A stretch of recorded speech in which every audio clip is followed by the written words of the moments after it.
हादोरसायाव फैगौ बिसायख'थिखौ लानानै राजखान्थि दैदेनगिरिफोरनि गेजेराव बांदों गोख्रोंथि।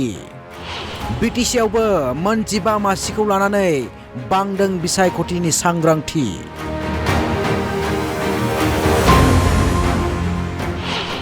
बिजाथि दाबिदारफोरनि गोख्रोंथि बांदों।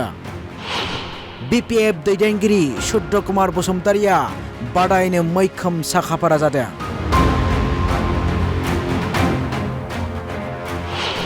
सुद्र कुमार बसुमतारिया बिपिएफनि टिकेट दाबिदार। बिपिएफनि लोगो आफादगिरि सुद्र कुमार बसुमतारि।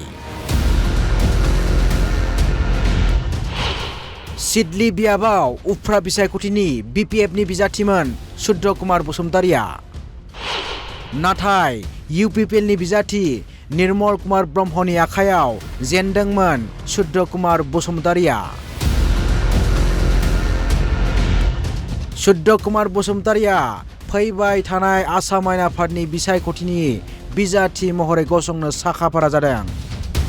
बसुमतारि बिथाङा बिपिएफ दोलोनि टिकेट दाबिदार। रेगुलार जितु दा एसेम्बली इलेक्शन जागोन निश्चय गेलेनो मोननांगोन। तबे आं बुंनो हाया जे आं पार्टी टिकेट मोनखाबाय होननानै।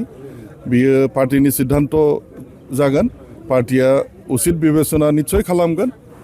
बिनि थाखाय नेनांगोन। दा आं बुंनो हाया जे आंनो मोनबाय होननानै। मोनोबा गेलेगोन। गेलेखाबायबा दाखालिनो माबायाव बाय इलेक्शनाव।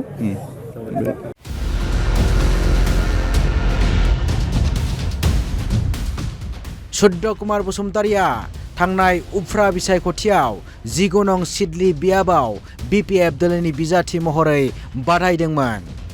नाथाय बसुमतारि बिथाङा UPPLनि बिजाथि निर्मल कुमार ब्रह्मनि आखायाव जेनदोंमोन।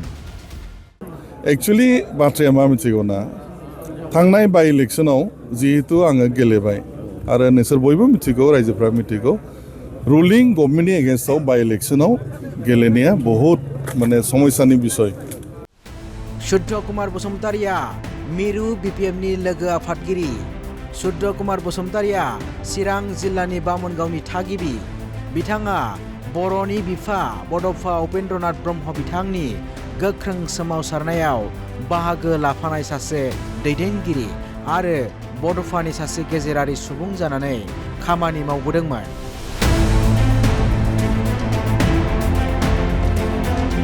बड'फा उपेन्द्रनाथ ब्रह्मनि सुबुं सोमावसारनायाव मिरु खौरां बिजोंनि बुंथिगिरि महरै एबसुनि गासैबो खामानिफोरखौ सामलायबोदोंमोन बिथाङा।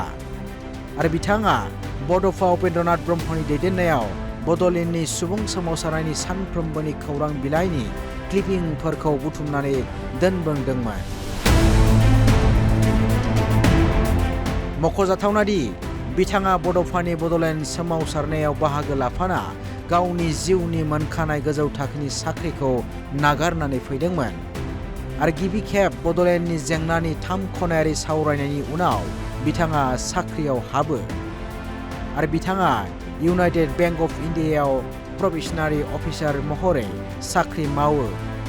आरो बेनि उनाव बिथाङा चिफ मेनेजार हिसाबै भलेन्टारि रिटायारमेन्ट लानानै साख्रिनिफ्राय फैयो। बेनि उनाव बिथाङा 2012 मायथाइयाव बङाइगाव जिल्ला बिपिएफनि आफादगिरि बिबान लानानै खामानि मावो। दायो बिथाङा मिरु बिपिएफनि लोगो आफादगिरि बिबान लानानै गोख्रों खामानि मावगासिनो दं।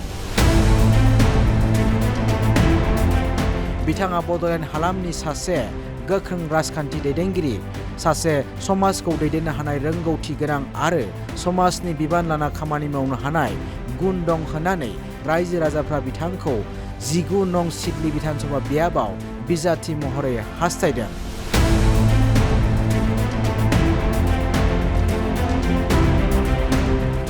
दा बाथ्राया जाबाय, फैबाय थानाय बिसायख'थिनि थाखाय बिपिएफ दोलोआ थारैनो बिथांनो टिकेट होयोब्ला रायजो राजाफोरा थारैनो बियाबाव भट होनानै बिथांखौ देरहासार खालामनो हानाया बेयो रायजोफोरनि आखायावसो।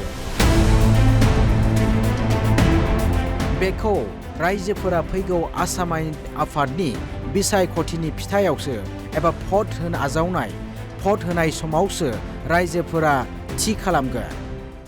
दिनै 193 जइन जादों UPPLनिफ्राय डिफरेन्ट प्राइमारिनि दङ एसे लिडारफ्रा जइन जादों दिनै मानि थाखाय आपफैदोंमोन सार नोंथांमोना आं बुंबायना मोजां खामानि मावबाय थादोंना BPFआ BPFखौनो बयबो सापर्ट खालामगासिनो दङ दा चिरांनिफ्राय निजोम दैमारनि हेफाजाबाव निउज डेस्क रिपर्ट बड' लाइभ 24